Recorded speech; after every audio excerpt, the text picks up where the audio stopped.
नहमदुहु व नसल्ली अला रसूलिहिल करीम आऊज़ु बिल्लाहि मिनश शैतानिर रजीम बिस्मिल्लाहिर रहमानिर रहीम।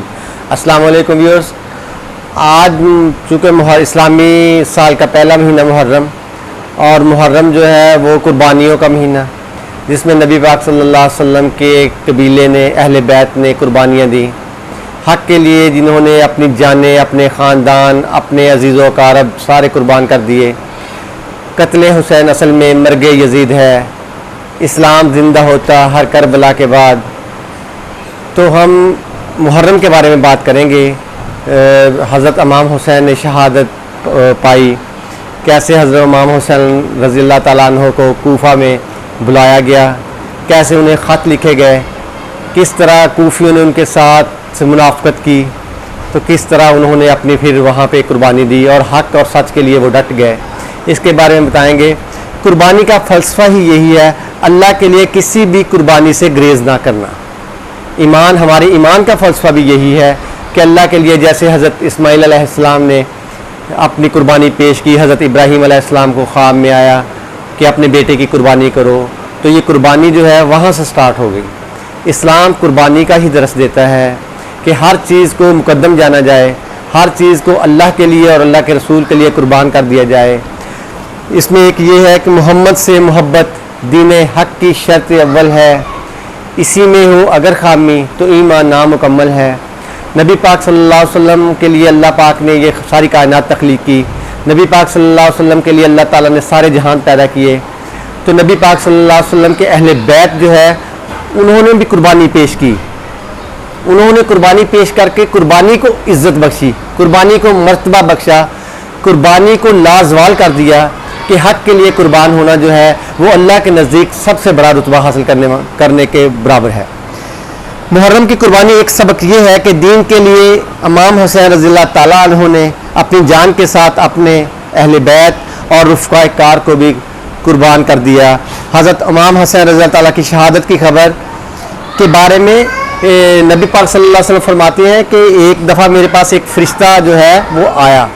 उम्मे सलमा को ये रिवायत बयान करते हैं। उम्मे सलमा रज़ियल्लाहु ताला अन्हा जो है वो बताती हैं कि नबी पाक सल्लल्लाहु अलैहि वसल्लम ने एक दफ़ा, मैं नबी पाक सल्लल्लाहु अलैहि वसल्लम के साथ घर में थी, आप सल्लल्लाहु अलैहि वसल्लम ने फरमाया कि किसी को अंदर ना कमरे में आने देना, मेरे पास अल्लाह ने फ़रिश्ता एक भेजना है। तो थोड़ी देर बाद इमाम हुसैन रज़ियल्लाहु ताला अन्हु, जो उस वक्त छोटे बच्चे थे, वो आए और वो कहते मैंने अपने नाना से मिलना है। तो उम्मे सलमा रज़ियल्लाहु फरमाती हैं कि मैंने उनको रोका कि नहीं, नबी पाक सल्लल्लाहु अलैहि वसल्लम ने मना फरमाया है किसी को अंदर है, लेकिन वो ज़्यादा जब रोने लगे तो मैंने उनको जो है अंदर जाने दिया। जब वो अंदर चले गए तो थोड़ी देर बाद मुझे ना ज़ोर ज़ोर से रोने की आवाज़ आई। तो जब मैं अंदर गई तो मैंने देखा कि इमाम हुसैन रज़ियल्लाहु ताला अन्हु को सीने से नबी पाक सल्लल्लाहु अलैहि वसल्लम ने लगाया हुआ है और भींचा हुआ है, मतलब ज़ोर से सीने से लगाया हुआ है और ज़ोर से लगाने के बाद रो रहे हैं। तो उम्मे सलमा रज़ियल्लाहु ताला अन्हा फरमाती हैं कि मैंने पूछा, या रसूल सल्लल्लाहु अलैहि वसल्लम, मेरे माँ बाप आप पे कुर्बान, या रसूल सल्लल्लाहु अलैहि वसल्लम ये रोना किस लिए है?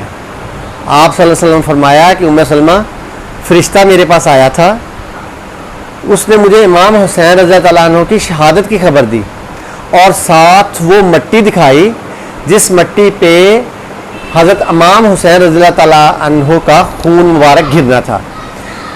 तो नबी पाक सल्लल्लाहु अलैहि वसल्लम के लाडले नवासे हज़रत इमाम हुसैन रज़ियल्लाहु ताला अन्हु, हज़रत इमाम हसन रज़ियल्लाहु ताला अन्हु, जो कि जन्नत के शहज़ादे हैं, जो जन्नत के सरदार हैं, जन्नत में मर्दों के सरदार हैं, तो ये हज़रत इमाम हुसैन रज़ियल्लाहु ताला अन्हु से नबी पाक सल्लल्लाहु अलैहि वसल्लम की मोहब्बत जो है उसकी ये बात वजाहत करती है। मामला कुछ यूँ शुरू हुआ कि अमीर माविया जो सहाबी रसूल सल्लल्लाहु अलैहि वसल्लम थे, उनका बेटा था यजीद। अमीर माविया बीमार होने लगे तो किसी उनके सहाबी ने उनका मशवरा दिया कि आप जो है अपने मतलब खलीफा जो है यजीद को मुकर्रर कर दे।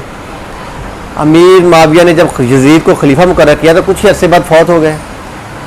उसके बाद यजीद जब खिलाफत में आया तो यजीद ने कहा कि सारे लोग मेरी बैत करें, जिसमें हज़रत इमाम हुसैन रज़ियल्लाहु ताला अन्हु उस वक़्त थे, हज़रत अली रज़ियल्लाहु ताला अन्हु के बेटे जो कि मोहतरम थे, मतलब मुअज़्ज़ज़ीन में शिक्षा।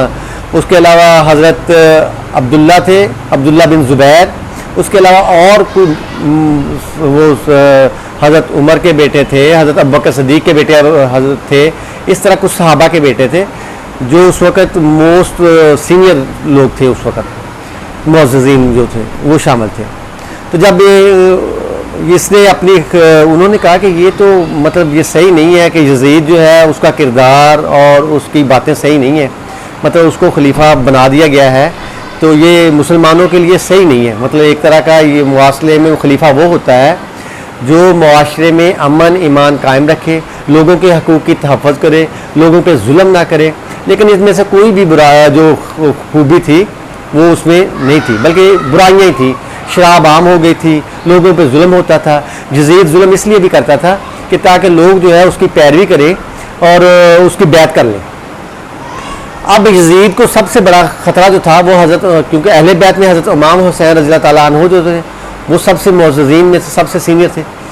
तो उसने यज़ीद को ये नज़र आ रहा था कि इमाम हुसैन रज़ी अल्लाह तआला अन्हु जो मेरे लिए सबसे बड़ा चैलेंज है, तो इनको किसी तरीके से रास्ते से हटाया जाए।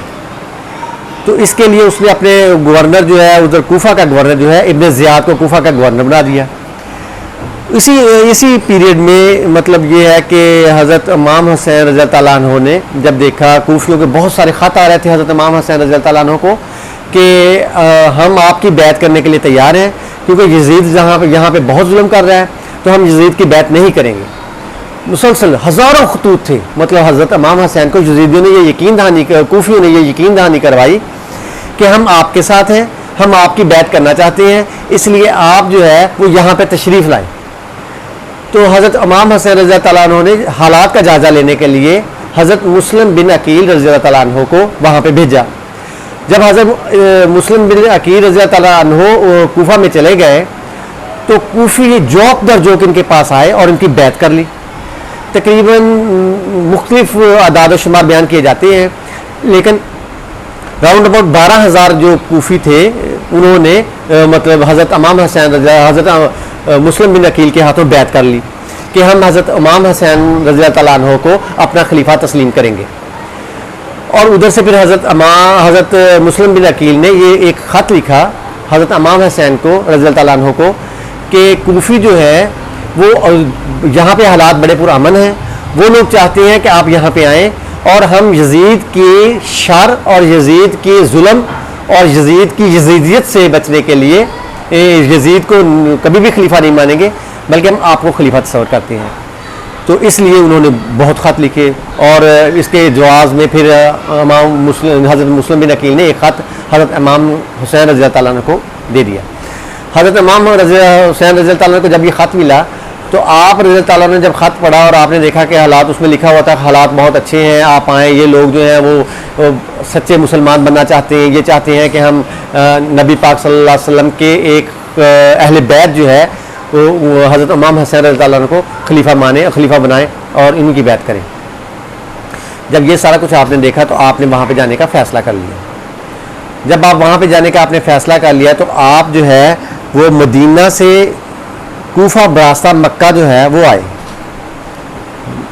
तो उस वक़्त फिर जब आप वहाँ से चल पड़े तो आपको ना हज़रत मुस्लिम बिन अकील रज़ी अल्लाह तआला अन्हु की शहादत की खबर मिली। अब जब आपको खबर मिली तो आपको फिर अफसोस हुआ और गुस्सा आया।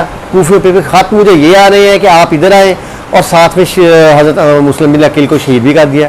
असल में हज़रत मुस्लिम बिन अकील को शहीद करने वाला इब्न ज़ियाद जो कि कूफा का गवर्नर था, उसने उनको बहाने से बुलाया और बहाने से बुलाने के बाद छत में से उसे धक्का दे दिया और उनको शहीद कर दिया गया। अब जब वो शहीद हो गया और ये खबर जब पहुंची तो इनके काफ़िले में हज़रत मुस्लिम बिन अकील के बेटे भी शामिल थे।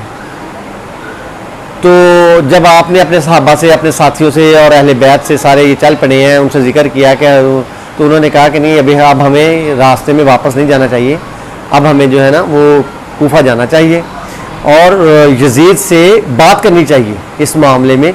ये जो इस्लाम और ईमान और इस्लाम के ख़िलाफ़ ये जो साजिशें हो रही हैं, ये जो इस्लाम के ख़िलाफ़ जितने काम हो रहे हैं, ये जो मतलब शर फैलाया हुआ है, इस शर को ख़त्म करना है हमें, तो हमें उनसे मतलब वाज़ेह तौर पे बात करनी चाहिए।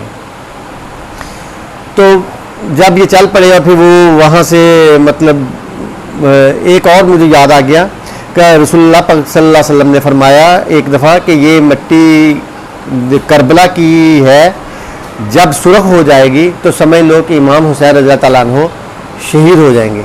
अपने सहाबा को दिखा रहे थे कि ये मिट्टी जो है वो करबला की है और जब ये इस तरह हो जाएगा तो जब ये सुरख हो जाएगी तो उसका मतलब ये है कि इमाम हुसैन रज़ी अल्लाह तआला अन्हु, मतलब ये है कि इमाम हुसैन रज़ी अल्लाह तआला अन्हु की शहादत जो है वो एक मतलब पहले से ही अल्लाह पाक ने नबी पाक सल्लल्लाहु अलैहि वसल्लम को हर तरीके से बता दिया गया था कि इमाम हुसैन रज़ी अल्लाह अन्हु ने इस्लाम की खातर, अपने नाना के दीन की खातर अपनी जान कुर्बान करनी है। और वो अल्लाह के नबी सल्लल्लाहु अलैहि वसल्लम को हर चीज़ जो है वो पहले ही वजाहत कर दी थी और मुख्तलिफ तरीके भी मुख्तलिफ जावियों से आप सल्लल्लाहु अलैहि वसल्लम को ये सारी चीज़ें बता दी गई थी। तो अब बात यहाँ पे पहुँची कि वो सफ़र शुरू हो गया। 2 मुहर्रम को ये नबी हज़रत इमाम हुसैन रज़ी अल्लाह तआला अन्हु जो है वो पहुँचे वहाँ पे करबला में पहुँच गए। तो जब करबला में पहुँचे हैं तो वहाँ पे उन्होंने अपने खैमे गाड़ लिए। खैमों की तरतीब कुछ इस तरह की थी कि हज़रत अब्बास रज़ी अल्लाह तआला अन्हु जो है वो हज़रत इमाम हुसैन के भाई थे, उनका खैमा सबसे पहले था, क्योंकि हज़रत अब्बास अलमदार रज़ी अल्लाह तआला अन्हु को अलमदार भी कहती हैं कि वो झंडा जो था, जो मुसलमानों का एक लश्कर होता है उसका एक झंडा जो होता है वो जो सबसे आगे होता है आदमी उसके हाथ में होता है। तो हज़रत इमाम हुसैन रज़ी अल्लाह तआला अन्हु के जो लश्कर था, ये पूरा काफ़िला जो था, इसका झंडा जो था हज़रत इमाम हुसैन ने हज़रत अब्बास अलमदार रज़ी अल्लाह तआला अन्हु को दिया हुआ था। तो इसलिए उनका खैमा जो है वो सबसे पहले था। बाकी खैमे जो थे वो मर्दों के खैमे थे, उसके बाद औरतों के खैमे थे। इस तरह तरतीब खैमों की लगाई हुई थी। तो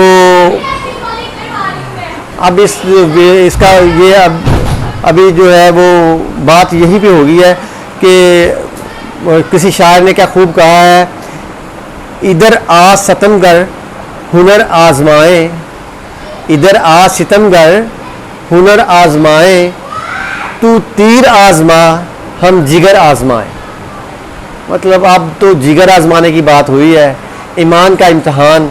वो इमाम हुसैन रज़ी अल्लाह तआला अन्हु जिनके साथ 2 साल का बच्चा भी है, छोटे छोटे बच्चे हैं जिनके साथ, बीबियाँ जिनके साथ हैं, सहाबा उनके रुफ़काकार जो है, जो हज़रत इमाम हुसैन के रुफ़काकार हैं वो साथ हैं।